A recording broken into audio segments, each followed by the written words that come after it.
Welcome, dear being, to this video. I am YasminHana, founder of BLISS School, BlueLotus International Soul School, here to revive what it means to be a soul transformed within the body.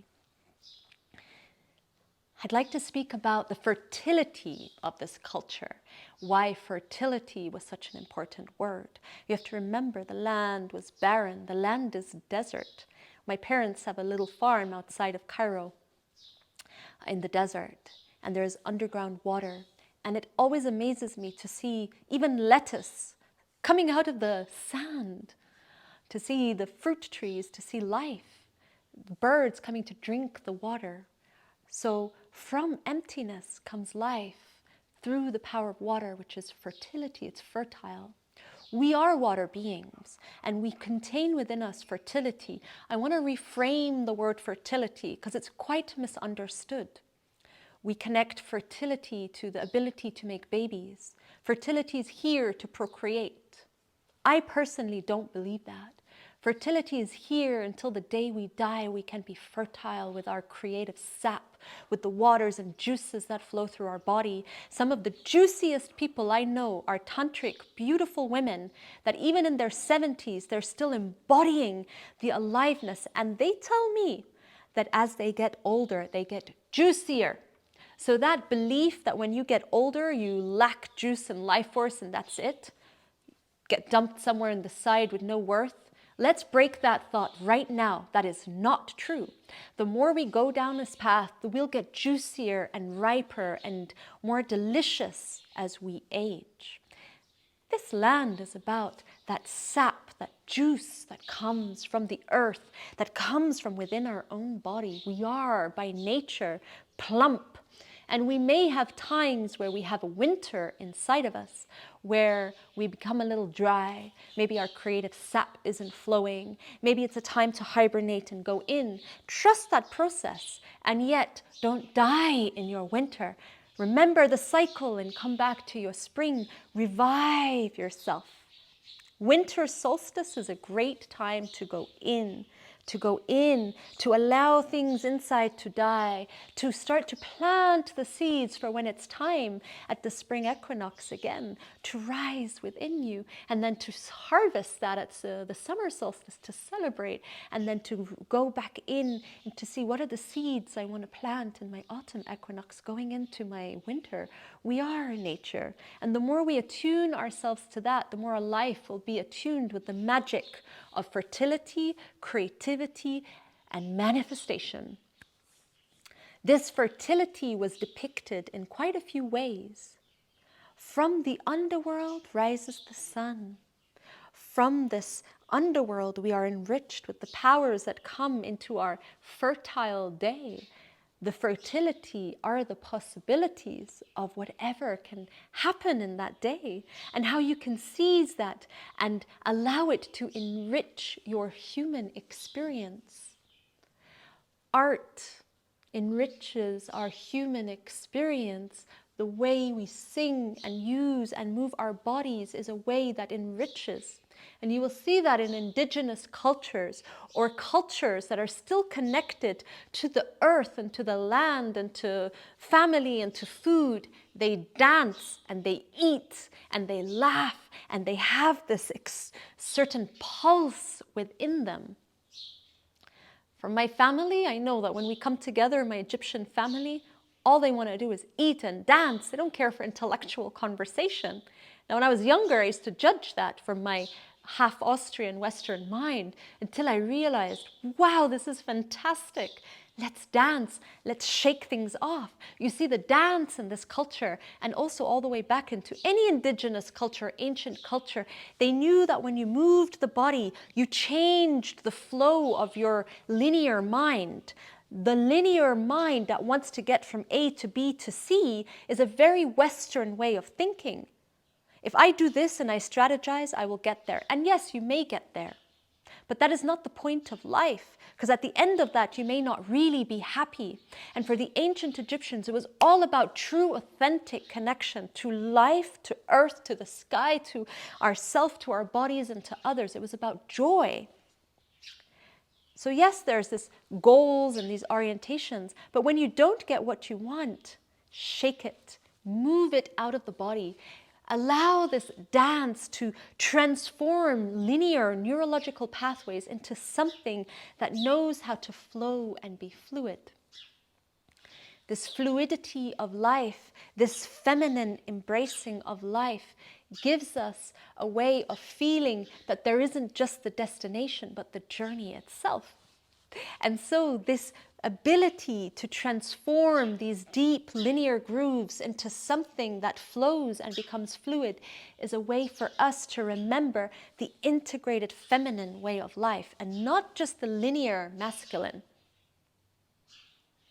This country, this land, held the feminine in esteem. The great mother, chaos, nature, the power of not controlling things. There was this exalting of the feminine.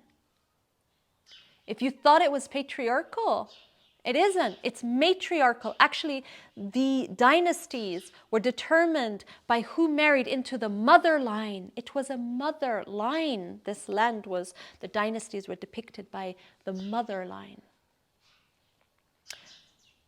The great mother, could call them, let's just say goddesses for now, or Neteru, were where the king, the queen got their power. One of my favorite carvings in any temple is in Abydos, in Uptu, which is the temple of Usar or Osiris, and you will see the pharaoh drinking from the breast milk of Isis or Uset. What does that say? It says, my true power as a pharaoh doesn't come because I force my masculine power into the world. It comes because I drink from the true source of power. I humble myself to the great force of nature. I am but a servant to her, to he, to it. And I drink from the breast milk. Imagine if we had that picture in modern day politics, where our politicians depicted their power as a drinking from the breast milk of the divine. What a world we would live in. It would change everything. This honoring of the great mother.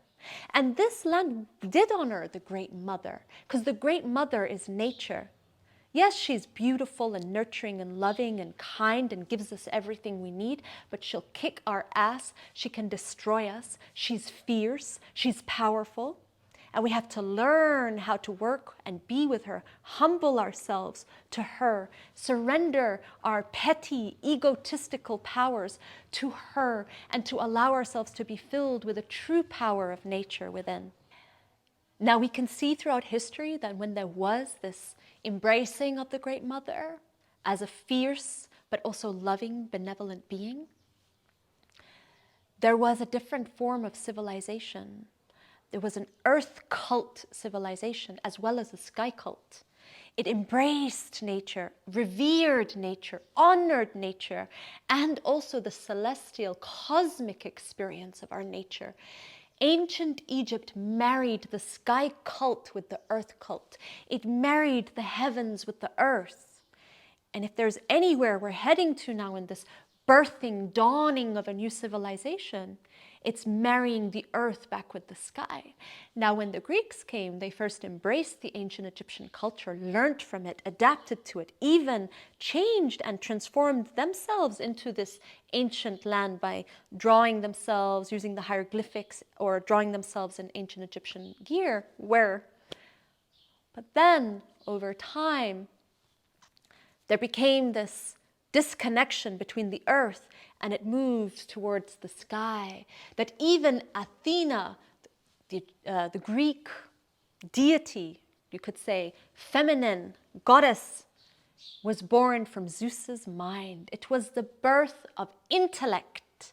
Intellect is power. And the power that existed in the body, our kind of more raw, primal self, was cut down, was shut off as something barbaric, something meaningless. And with that, the great mother civilization disappeared into the shadows. She's not gone. She's just not present in our life. And this is everything that is wrong, and I'm going to use this word very rarely, wrong with our world. We've disconnected ourselves from the earth. We've dishonored the earth. And with that, we've dishonored her. We've dishonored the beautiful energy that is currency, exchange, that comes even in the form of money. Most of the world's suffering comes because of financial reasons. Drained, people's energies are drained in this financial trap. There isn't the currency that flows, the great mother that provides for everyone. The few privileged people get what they need, the rest work for them. Why? Because we've put intellect up on a pedestal, but our bodies down somewhere that don't matter. Doesn't matter. Matter. Mother. We've disconnected the honoring of the great mother. The religions that control our world are sky religions, absent from our physical body experience. And whatever is about the body is controlled. You eat this, you don't eat that, you do this. And sexuality, of course, is now another place where it's highly controlled. If beings really came back and honored the great feminine mother principle, the perversity around our sexuality would disappear. Sorry to say, we live in a perverted world when it comes to sexuality. That our expressions, and I don't want to talk for everyone, please don't feel this is personal to you. I am expressing myself from what I see on a wider field, and I've worked in the field of sexuality now for over a decade. Our sex is infested with perversity, with shadow. And it's not no one's fault. I'm not blaming anyone or judging. But this is a tragedy. And we can transform that. And how do we do that? By reflecting where is your relationship and what is your story to your sexuality. Sexuality is life force. Sexuality is the fertility that I'm speaking of. Sexuality is that beautiful, sacred river that flows through the body. It is what we use to create with. It is our doorway, our river to the divine. And when it is blocked with rocks and stones of our inner distorted thinking about our own sexuality, fear, shame, guilt, blame, then we block that river home to the divine. I'm sorry to say, my videos, you will not get a fast track to the embodiment of this ancient Egyptian culture that is divinity within the body. You will have to traverse the shadow path, the darkness path, and also the path of your distorted power and your distorted sexuality with love, with open arms. It is so juicy, so beautiful, so complete, so whole, so sacred, so sacred. But there isn't a fast track up from our whatever chakras above our head. We have to plunge down, as above, so below. We're going to have to go down as we ascend to the top of the pyramid. The pyramid, if you've seen the picture in Giza, in the Giza pyramids, it also goes down. What you see above is also below the ground. As above, so below. As you ascend to your heights, you will descend into plummet, into the beautiful, rich darkness, because this gives you depth, authenticity, a realness. It gives you balls, it gives you guts, it gives you a strong womb. It gives you a sense of really being truly here. Oh, I could speak for hours and days about this. I love this path for a reason. It contains everything, all of it. So the question now is, journal, write, reflect. What is your relationship to sexuality? And where do you judge it outside? For what you judge outside, you judge in yourself. Take that perhaps now as a journaling prompt, something to take with you into the day, digest it, and I look forward to see you soon. Much love.